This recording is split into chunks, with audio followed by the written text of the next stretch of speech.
Hey everyone, welcome back.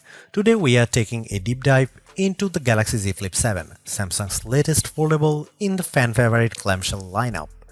Now this one's interesting. Samsung didn't just iterate, they rethought some core parts of the Flip this year.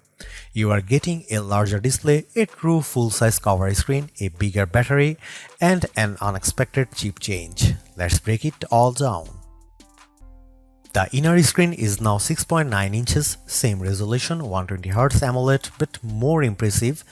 This small bump makes a big difference in usability. Typing feels more natural, watching Netflix or YouTube fills out the screen better, and everything feels less cramped, which was a complaint on older flips. Samsung finally did it. The outer display now spans edge to edge, measuring 4.1 inches. They took notes from the Motorola Razr Plus and it shows. The camera rings are now embedded into the screen itself.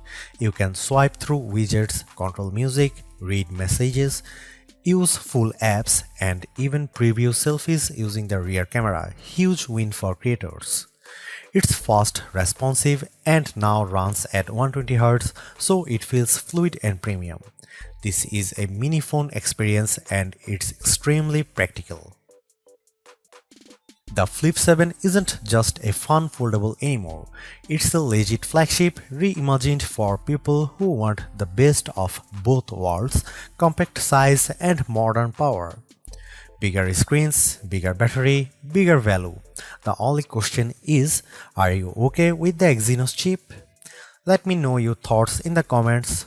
Would you go Flip 7 or wait for a Snapdragon only version? Thanks for watching. Hit the like, subscribe and turn on notifications for more in-depth tech previews and first impressions. More foldables, comparisons and camera tests coming soon. Peace.